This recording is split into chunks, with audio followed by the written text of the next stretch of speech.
ANC Secretary-General Ace Magashule has appointed 35 young people to prepare the party's youth league for an elective conference. Now, the new task team takes over from an interim one that was dissolved after infighting and complaints that it was led by people over the age of 35. Now, the ANC's youth wing has been dysfunctional since the party expelled its former president, Julius Malema. That was in 2012. So will this task team be able to revive the movement? For more on the story, we're joined now by Tutu Zuma, who is a member of the NYTT. Tutu, a very good morning to you. Thanks for your time this morning on the AM report. So, you know, the big question, I suppose, is given that the Youth League, in essence, has been defunct for the past 9 years or so, you know, that was since Julius Malema left the party as its leader. The question is, was the youth wing of the governing party even missed during that time? Have we spent the last 9 years thinking, sure, we really missed the Youth League? Good morning to you and good morning to all the viewers.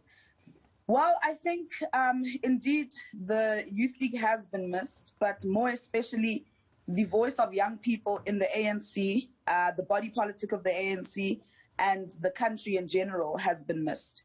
The amount of youth unemployment, the economic situation, more especially now with the advent of COVID, the youth voice has been missed, more especially with influencing the ANC and ensuring that the ANC, you know, caters for young people and ensures that they implement their resolutions that will change the lives of our people, more especially our youthful population. So the youth voice has definitely been missed, and we are very happy that the ANC has finally taken the step to return the Youth League to young people, and the task of reviving the organization and dealing with some of the challenges that you highlighted, that task has now returned to the rightful owners, which are the members of the ANC Youth League. Yeah. So you say the youth voice has been missed. Has that question not been answered by the very many university campuses around the country who are now under the EFF student command? I mean, has that not answered the question to that youth voice that you talk about? Yes, well, majority of our campuses are led by SASCO and the PYA components, which is the Progressive Youth Alliance, of which the ANC Youth League forms part.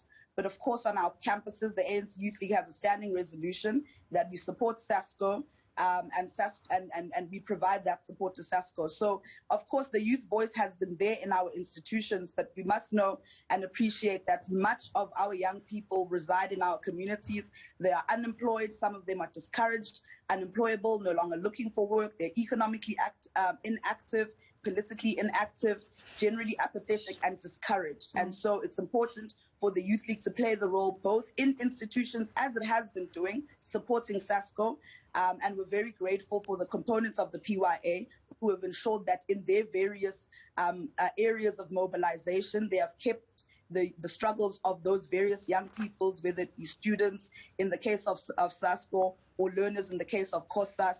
We're very grateful that they've been able to keep the fire burning. But indeed, we need an ANC Youth League because the Youth League is the twin task of galvanizing the young people towards the ANC, but more especially championing their interests. Young people across all sectors, not just institutions of higher learning. Yeah. So the National Youth Task Team, Tutu, you are a member of that task team. Give us a sense of what you bring to the table.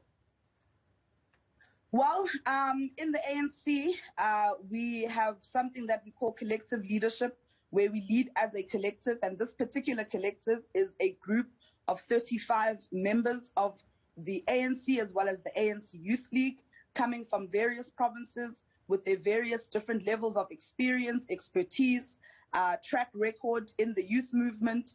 And so they bring all that vibrancy, that energy, but more especially the commitment to reviving the ANC Youth League and ensuring that a credible Congress of the African National Congress Youth League sits so that we can finally have an elected structure and revive our glorious organization. So the Youth League we've been talking about in the introduction to our interview, it's basically been defunct since around 2012. Is the task team looking at perhaps what didn't work well for the Youth League before that happened and how things will be done differently? Yes, well, the task team at this point is looking to revive the ANC Youth League and to ensure that they sit a credible Congress of the ANC Youth League. And absolutely critical to that is making sure that young people are the ones who are in leading that process. It's a process of the members of the ANC Youth League. And so one thing that we are very clear is that once you give the organization to its rightful, to whom it rightfully belongs, then we can then make sure that those people are critical and form part of reviving the ANC Youth League. Mm-hmm. In the last NYTT, you would know that we had a group of leaders of the ANC who were leading the youth affairs. And so we were very vocal and engaged our ANC to say that can the Youth League be given to its rightful owners so that young people can determine their own, chart their own future and ensure that they strengthen their organization, which is the African National Congress Youth League. Mm-hmm. So we're very encouraged that the ANC took the step to put people who are of the age of 35 and below into this task team so that the Youth League can be led by Youth League members. So it's very important that you talk about the task team, because the last interim task team that was appointed in effect collapsed because of the amount of infighting that was taking place in the task team itself. Is that going to happen this time, and how will you prevent it? Well, our view is that the process did not work because it was not led by ANC Youth League members. So in this instance, there are ANC Youth League members, and as I had explained to you, 35 very dynamic young people whom the ANC has identified from the length and breadth of the country, who have shown their commitment to the cause of youth development and the struggle of young people and championing the interests of young people. And so I'm very confident that each and every 35 members knows the seriousness of the task at hand and is committed to ensuring, over and above all else, one, the revival of the ANC Youth League, but also the strength and the unity of the ANC. Yeah. I mean, you're saying all the right things, you know, the issue around young people charting a way forward. And that is particularly important in this moment. We're faced with a post-COVID or a COVID-19 economy that has been battered. More than 11 million people in the country are now unemployed. The vast majority of that number are young people. So you're saying all of the right things about how the youth must be in charge of charting their own future. These 35 people, how are they going to ensure, and you know, in fact, are they in touch with the young people that you talk about and the kind of lack of opportunity that they are facing in a South Africa of COVID-19?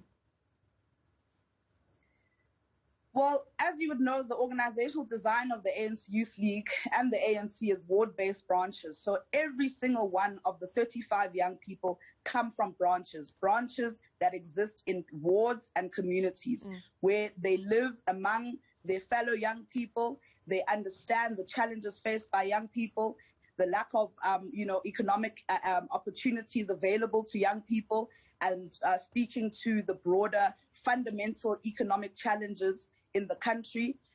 So they are, of course, in touch because they come from branches of the African National Congress and the African National Congress Youth League. So they live and breathe among our people and the very youth that they are trying to galvanize and organize. The issue is about stabilizing the organization so that we're able to utilize the organization as the tool to better and change the lives of those very young people that we are leading. Tutu Zuma, thanks very much for your time this morning. She is a member of the National Youth Task Team, that 35-member task team appointed by the Secretary-General to prepare the Youth League for its elective conference. Incredibly important story, that one. And we'll, of course, continue to track it and track the success of this task team. The Youth League defunct since around 2012.